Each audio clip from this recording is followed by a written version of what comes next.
3000万ベリーの昇級繰り返そうそれはどうか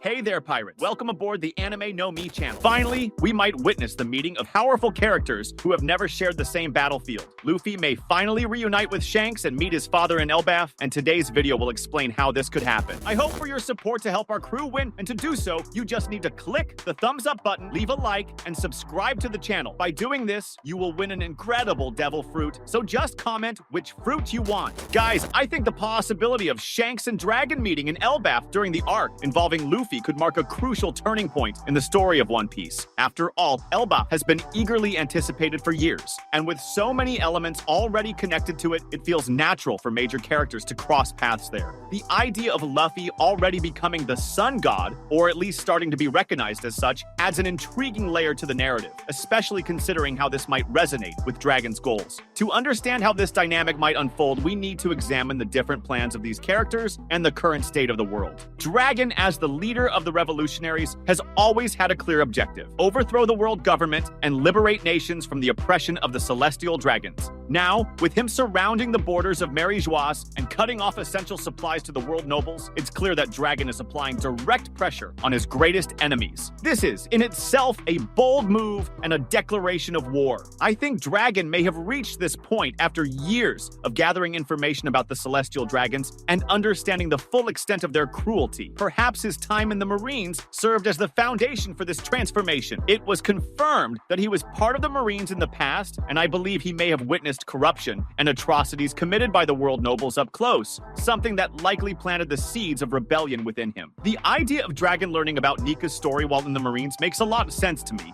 The mention of a Nika by Who's Who while he was imprisoned and relayed by a Marine member who was killed for it suggests that there is information about the sun god circulating secretly within the organization. If Dragon learned of this story and connected it to the freedom he values so highly, I think it could have been a direct inspiration for him to create the Revolutionary Army. Nika, the liberator, the god who brings joy and hope, would be the perfect figure to symbolize Dragon's fight against the oppression of the celestial dragons. However, I believe Dragon doesn't yet know that his own son Luffy is the one who awakened Nika's powers. After all, Luffy's wanted poster with his Gear 5 image is the only concrete evidence of his transformation. But since Luffy's Devil Fruit Awakening alters his appearance so drastically, it's not something anyone would immediately recognize as the sun god. On the contrary, if it were that recognizable, this bounty poster would never have been circulated. The world nobles hid Rock's D. Zebek from history and also erased the D from Roger's name, presenting him as Gold Roger to conceal his lineage.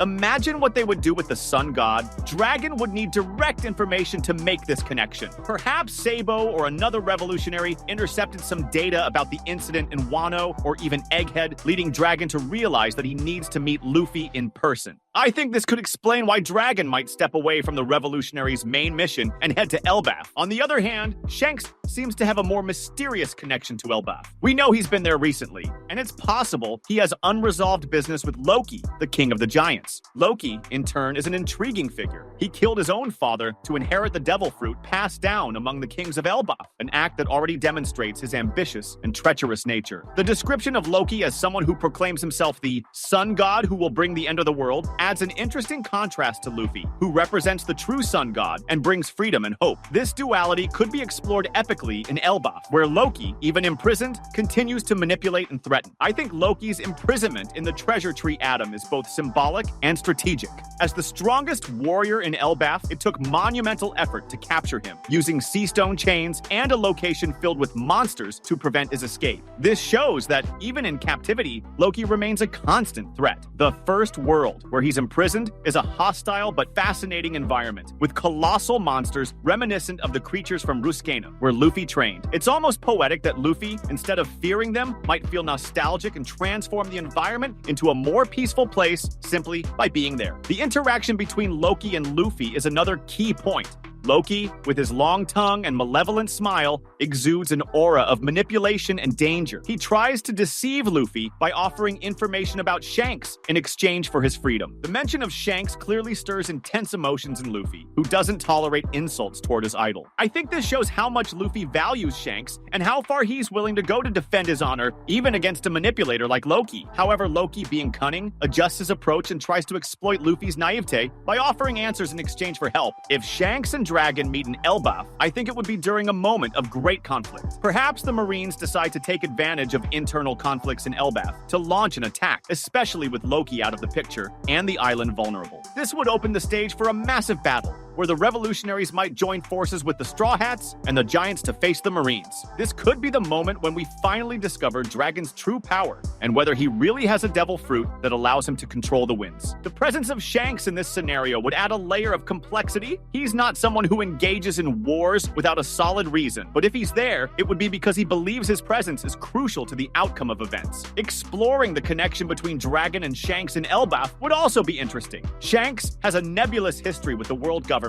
placing him in a unique position. He seems to have a more diplomatic relationship with the Five Elders, but that doesn't mean he agrees with them. Dragon, on the other hand, is an outright enemy of the government. I think an interaction between the two could revolve around Luffy and what he represents. Both, in different ways, are father figures to Luffy, and seeing them discuss the future of the Sun God would be a powerful moment. Meanwhile, Luffy, being Luffy, would likely be more focused on solving Elbaf's immediate problems, like defeating Loki's followers or helping the Giants restore peace to their land. The introduction of Yggdrasil, the colossal tree at the heart of Elbaf, adds a visually stunning setting filled with narrative possibilities. The tree, with its waterfalls and villages on its branches, represents not only the grandeur of Elbaf, but also its vulnerability, especially if the Navy or Loki attempts to destroy it. In the end, I think the meeting between Shanks and Dragon in Elbaf would serve as a prelude to the greatest war of all time. Elbaf, with its rich history and strategic position, could become the stage for a battle involving not just the Straw Hats, but also the revolutionaries, the Giants, the Navy, and possibly other Yonko.